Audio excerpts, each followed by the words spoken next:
Bonjour à vous chers élèves et bienvenue dans ce nouveau numéro de Confinement. Troisième semaine de confinement. Et tout va bien. Youhou. Première case, 13e matériel. Woolin, édition du Lotus pourpre. Alors je tiens à m'excuser tout de suite pour les prononciations des mots chinois qui vont suivre.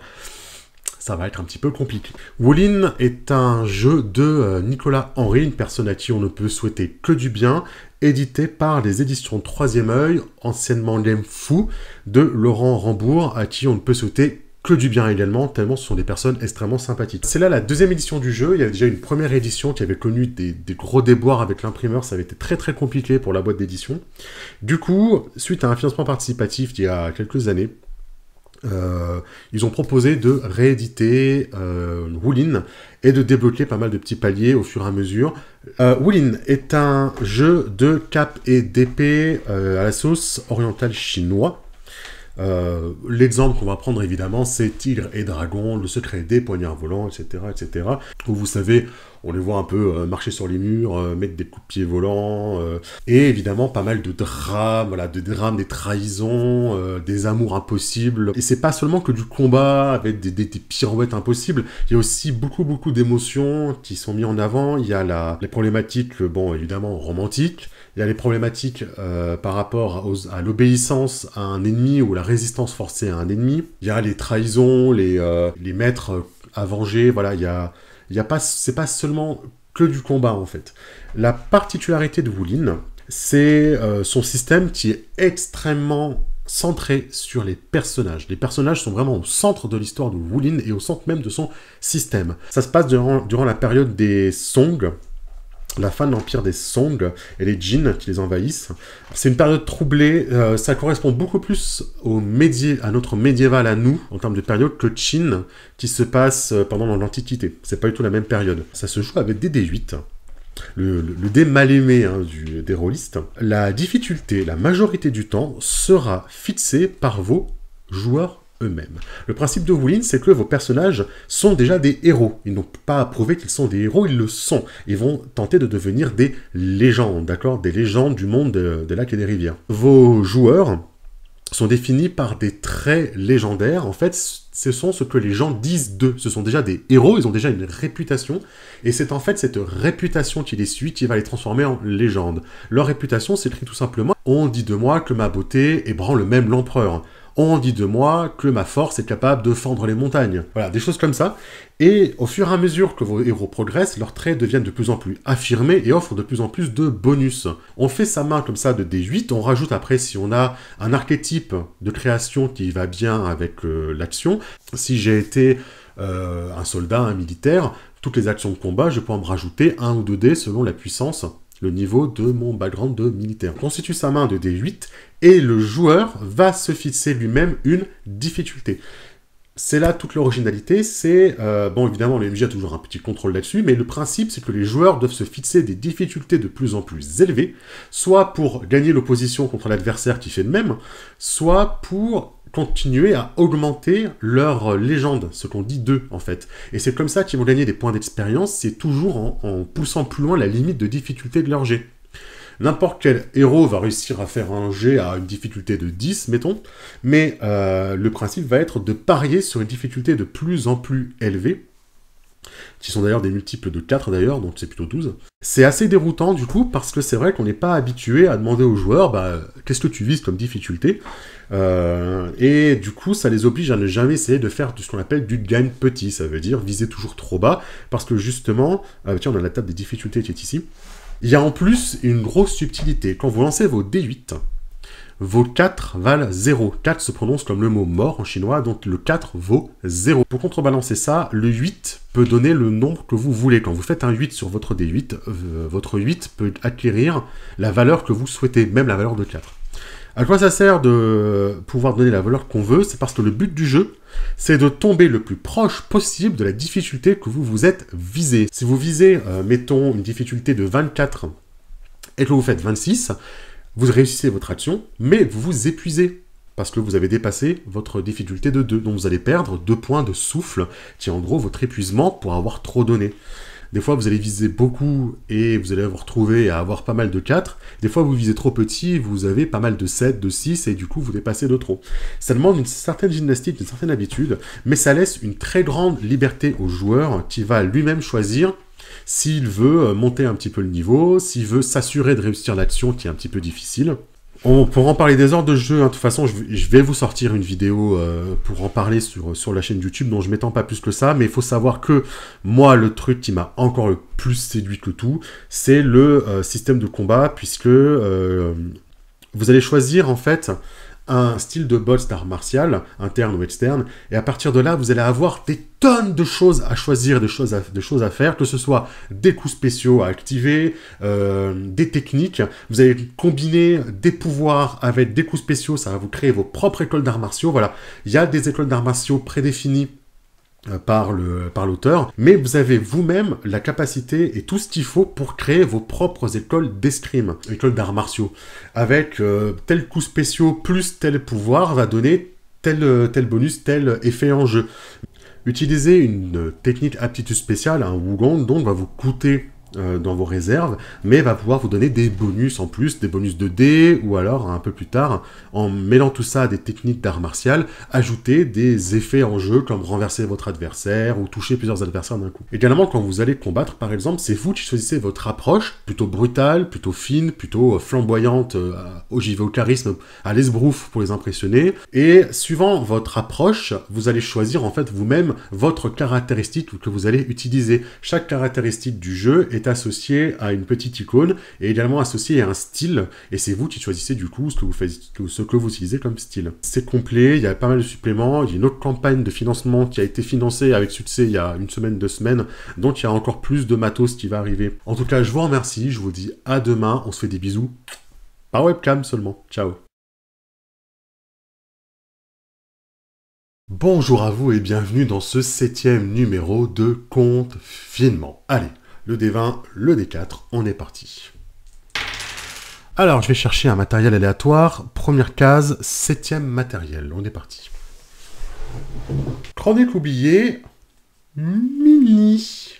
Petit, mais costaud. Découvrez le jeu de rôle avec Chronique oubliée Fantasy Mini. Et faites découvrir le jeu de rôle autour de vous. C'est une version épurée de Chronique oubliée, un jeu dont on a parlé déjà dans un autre conte finement, je vous avais présenté des scénarios. Là, c'est un module réduit, épuré, light, qui permet de jouer rapidement, facilement, avec des règles de jeu simples, en 24 pages. C'est évidemment, et c'est le but, pour le faire jouer à des enfants, tout simplement. Je vous avais expliqué que Chronique oubliée était un module tiré de Donjons et Dragons 3.5 OGL, et que du coup, ils avaient ensuite développé la gamme Chronique oubliée avec contemporain, fantasy donc, space opéra, western, menace hit, voilà. Il y a plein de développements de Chronique oubliée, c'est une base qui permet ensuite de faire plusieurs jeux, et là, je vous présente une version de Chronique oubliée qui est vraiment faite pour les initiations très fun et très facile avec notamment des enfants. Voilà, la fiche de personnage. Donc on retrouve un petit peu la marque Chronique oubliée, c'est-à-dire les voix. D'accord, votre personnage, il va choisir des voix, il va choisir une voix, et cette voix va lui donner du coup ses sorts et ses bonus. Il ne va pas choisir dans une grande liste de choses compliquées. Il va choisir, mettons, la voix de l'aventurier. Dans sa voix de l'aventurier, on lui dit, premier niveau de ta voix de l'aventurier, tu sais faire ça en plus. Deuxième niveau de l'aventurier, tu sais faire ça en plus. Troisième niveau, tu sais faire ça, etc., etc. C'est très simple parce que du coup, ça permet une avancée linéaire d'un personnage, et la différenciation se fait sur les voix que vous choisissez, puis ensuite les voix spéciales. Là, on va pas s'embêter, vous voyez que le personnage de Chronique oubliée Mini, il a esprit, adresse, puissance, 3 caractéristiques seulement, une défense, des points de chance, des points de vie, voilà, et c'est parti. Il choisit sa voix, et on y va, son équipement, etc., pour aller avec. Ça simplifie énormément le jeu, et surtout ça épure la fiche de personnage, ça évite que les enfants se perdent, ou les plus jeunes, se perdent dans une fiche extrêmement longue, qui peut être un petit peu compliqué à gérer pour se repérer. Une petite intro, avec une petite BD très casus, qui explique qu'est-ce que c'est le jeu de rôle et comment ça se passe, à quoi sert ce petit recueil. Vous remarquez les illustrations qui sont en mode très mignonne. Mon orque très mignon. Ce sont les personnages, entre guillemets, emblématiques de Chroniques oubliées, ceux avec lesquels on commence la boîte d'initiation, qui ont été revus version enfantine, hein, tout simplement. Voilà. On vous explique le jeu. On vous explique comment on calcule les scores de défense, etc. Les actions qu'on fait, hein, dans Chroniques oubliées, on a une action de combat et une action de déplacement, et certaines actions plus puissantes demandent d'utiliser les deux actions pour pouvoir la faire. On appelle ça des actions limitées. Fuite et mort, etc. On a des monstres un petit peu tout mignons, tout kawaii. Ouais, le gobelin, le champignon, vous voyez, avec leur profil simplifié, pour pouvoir jouer rapidement avec des monstres un petit peu mignons, et pouvoir montrer les images à des enfants sans que ça les terrifie la nuit. Hein. Une petite liste de monstres, hein, avec leur profil, le dragon. Même le dragon, il a l'air gentil. Un exemple de personnage, ça c'est la fiche de l'aventurier, et vous voyez que ces profils sont déjà déterminés, d'accord? Hop, si ça fait un bon focus, voilà. Barde, rôdeur, voleur, voilà. Tout ça, ce sont les profils d'aventurier. Et en fait, quand vous commencez votre personnage, vous cochez la case, d'accord? Je vais être plutôt voleur, je vais cocher ma première case de voleur. Et mon premier pouvoir de voleur, ça va être sournois. Vous lancez 2d20 au test de discrétion. Et vous gardez le meilleur, du coup. Lorsque vous attaquez un ennemi par surprise dans le dos, vous ajoutez 1d6 à vos dégâts. Voilà. Ça, c'est ce que donne le premier pouvoir de voleur. Et le dernier pouvoir de voleur permet, par exemple, de disparaître. Et au fur et à mesure que vous montez en niveau, vous cochez de plus en plus vos cases. Et vous pouvez aller voir aussi du côté d'un autre profil pour vous diversifier. C'est du coup assez bien fait pour l'initiation avec les plus jeunes, parce que voilà, il n'y a pas beaucoup de stats, et du coup notre profil il est déjà prédéfini sur notre fiche, on n'a pas besoin d'aller chercher, d'aller fouiller dans les bouquins, je prends ce profil là, je vais le recopier, non, tout est déjà écrit, tout est déjà prêt à cocher. J'aurais préféré, par contre, qu'ils nous fassent peut-être un petit code couleur différent, comme ils ont l'habitude. Qui me mettent, par exemple, la défense en vert. Qui mettent les points de vie en gris, je sais pas. Qui mettent l'adresse en rouge, l'esprit en bleu. Se référer aux enfants avec aussi les codes couleurs. Parce que, ça peut encore être un petit peu abstrait d'avoir tout en bleu comme ça. Et une petite solution... c'est peut-être de la photocopier et de recoloriser par-dessus. Alors, après vérification, Black Book le vend 9,90€ sur son site et le vend également en PDF. C'est vraiment bien pour initier les enfants, ça permet d'éviter d'aller chercher un peu partout à droite à gauche sur internet des modules, des machins, des conseils. Voilà, tout est dedans, vraiment tout est dedans. Hein. Vous le disiez, 24 pages, il y a les profils, il y a des monstres, il y a les règles, il y a un petit scénar, c'est très bien. Et après, vous brodez autour de ça. Je vous remercie de m'avoir suivi, passez une bonne journée, on se fait des bisous. Mais par webcam, à demain. Bonjour à vous mes chers pétromysontides, aujourd'hui on se retrouve pour un nouveau confinement. Vous connaissez le principe, je vais prendre mes 2 dés et tirer un objet aléatoire dans ma bibliothèque. Alors, une réussite, un avantage, je vais aller voir ça. Owen Davey, l'incroyable pop-up des dinosaures. Alors, ceci est pas un livre de jeu de rôle, c'est un livre d'inspiration, un peu comme on a pu avoir avec le Trône de Fer la semaine dernière. C'est un livre qui m'a été rapporté par un ami qui l'a trouvé en Angleterre et qui a dit que ça pourrait être une très bonne idée pour agrémenter un petit peu les parties de jeu de rôle avec des visuels, mais aussi un petit peu d'idées. Je sais pas s'il y a une traduction qui est prévue par Black Book, peut-être qui arrive, mais en tout cas c'est vraiment bien foutu, parce qu'en fait, vous avez le visuel du dinosaure, d'accord, la créature, son nom et son nom scientifique. Donc si jamais vous voulez faire des parties un petit peu plus compliquées, par exemple je pense à Néphilim, vous avez besoin comme ça de noms un petit peu latins, un petit peu savants, c'est parfait, vous avez la traduction qui est là, donc vous avez le nom un peu plus classique pour vos joueurs, et si voilà vous faites un jeu compliqué, il y a la prononciation, c'est assez bien foutu. Vous le voyez, le principal intérêt de ce livre, en fait, c'est que les images, elles sont en pop-up, c'est-à-dire qu'elles se soulèvent, elles sont un petit peu comme ça, soulevées, animées, une espèce de 3D, quoi. Et c'est vrai que quand vous faites un petit peu... vous faites arriver votre monstre sur votre table, et que vous arrivez à montrer à votre joueuse le monstre, la créature qu'il rencontre, le fait qu'il soit un petit peu en pop-up, comme ça rajoute tout de suite un petit cachet, une petite saveur, qui saura un petit peu égayer vos tables et impressionner vos joueurs. Vous voyez, voilà, c'est quand même très très bien fait, parce que là on se rend pas compte que à l'intérieur il y a quand même un très beau brachiosaure qui est capable de soulever sa tête au-dessus du livre. Et moi je trouve que c'est vraiment un tour de force extraordinaire de pouvoir faire ça. On retrouve des monstres assez connus, hein, des bestiaires de jeux de rôle, et à la fois des monstres un peu moins connus peut-être, et ça c'est vraiment très rafraîchissant. Ah bah voilà, le tyrannosaure, hein, évidemment, hein, le Tiamat des univers hors de Donjons et Dragons, hein, en plus ça va être de l'animé, voilà. Ça, bon, évidemment, vous le faites pas avec des enfants, parce que ça peut évidemment leur faire très très peur. Hein. J'ai même eu une joueuse à ma table, le jour où j'ai sorti un tyrannosaure et je lui ai fait ça, voilà, elle a eu très très peur et elle a quitté la table. Donc faire très attention. Le seul défaut que je trouve à ce livre, c'est qu'en fait, vu que c'est un livre générique pour aider le jeu de rôle, il n'y a pas de stats. Ils ont pas mis, ils sont pas basés sur un OGL ou quelque chose comme ça. Ils sont même pas basés sur un Donjons et Dragons 3.5 ou 5 pour donner des petites stats. Et du coup, on a du mal à jauger en fait. On a du mal à jauger. On se rend pas trop compte. Voilà. Est-ce que le tyrannosaure, il mord plus fort que l'ornithominus, en fait. Voilà, on se rend pas compte. Est-ce que le tyrannosaure est plus rapide, lequel est le plus grand? On se rend pas trop compte. On aurait aimé avoir des stats, hein, les stats de force, de dextérité, d'intelligence, hein, lequel est le plus intelligent entre les deux. On sait pas. Et voilà, c'est peut-être le seul défaut que je trouve à ce livre, c'est qu'il y a quand même un gros travail de MJ derrière. On peut s'en servir, déjà pour le plaisir, hein, parce qu'il est magnifique. Ensuite, on peut s'en servir dans des univers Medfan, bien évidemment. On peut s'en servir dans Barbarian of Lemuria, par exemple. Hein, ça peut faire des petites bêtes à apprivoiser, hein, c'est très sympathique. Vous voyez, le fameux Vélociraptor. Voilà, qui est quand même vachement inspiré de celui des films de Spielberg, hein. On dirait vraiment Jurassic Park. Hein. On sent qu'ils ont un petit peu copié Jurassic Park. Hein. Vous voyez, hein, les mêmes plumes là. Non, c'est vraiment fait par Tops. Voilà. Ça peut servir aussi à avoir des informations si vous faites un petit jeu de rôle dans l'univers de Power Rangers. Vraiment, ça peut vous aider pas mal au niveau des renseignements. Un univers Jurassic Park avec chronique oubliée contemporain, ça c'est indispensable. Hein. Le livre de base n'existant pas, ça c'est votre bible, hein, pour un Jurassic Park chronique oubliée. Et puis voilà, hein, si vous voulez agrémenter vos parties de Star Wars avec des animaux un petit peu étranges, bah vous avez un immense bestiaire, je le répète, en pop-up 3D, c'est assez extraordinaire, et il y a quand même voilà, une bonne quinzaine de créatures, et voilà pour le magnifique, mon premier pop-up Dinosaurs.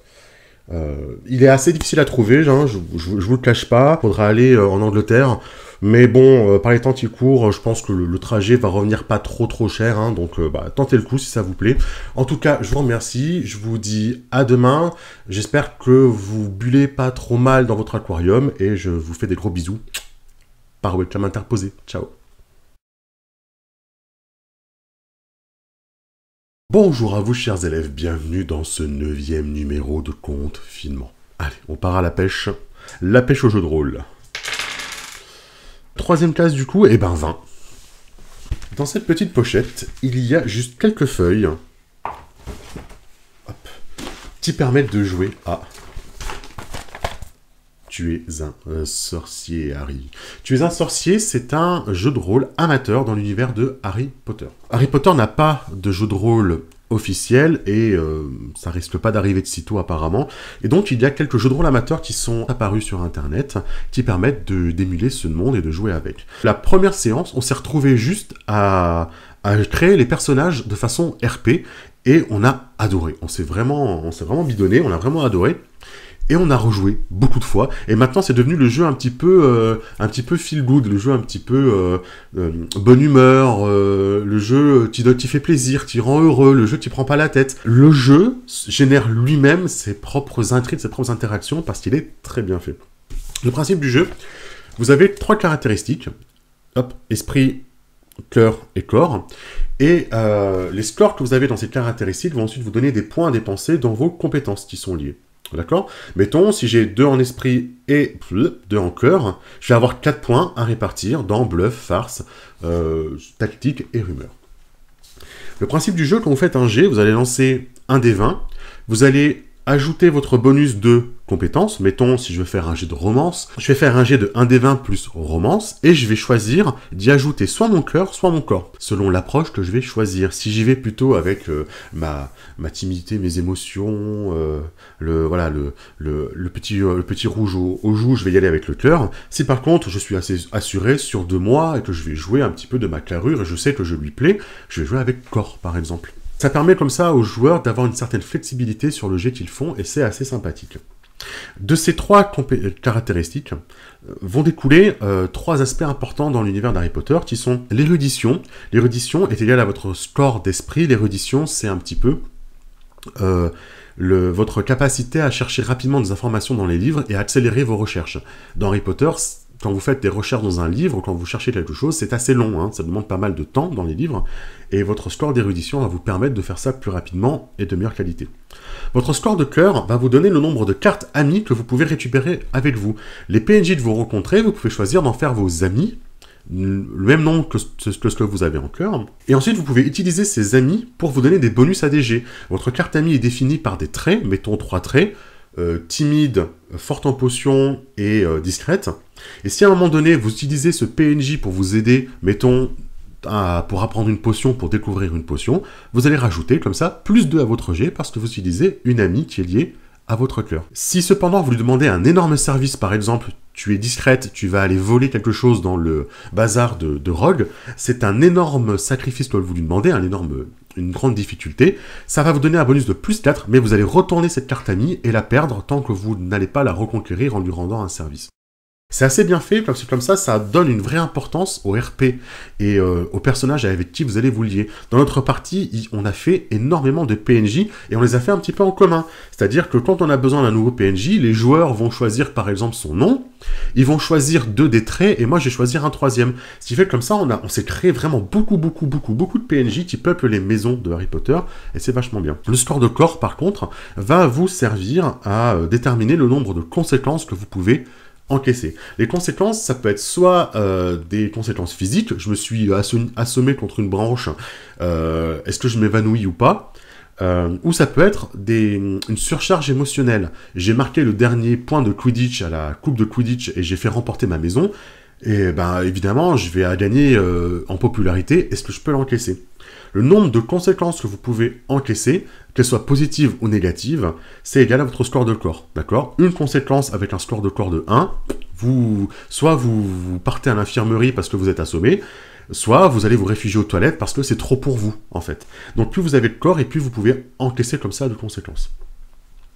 Vous allez lancer un des 20 et une combinaison qui est définie par la matière. La matière définit elle-même la combinaison à utiliser pour apprendre un sort. Une fois que le sort est appris, que vous avez réussi la difficulté, vous le possédez et pour le lancer ensuite, c'est souvent un petit 1 des 20 plus précision, plus magie, en opposition avec l'adversaire ou chose comme ça, ou à une difficulté. C'est un jeu de rôle amateur qui est disponible gratuitement sur internet sur le site de Jeudi JDR, je vous mettrai le lien en description.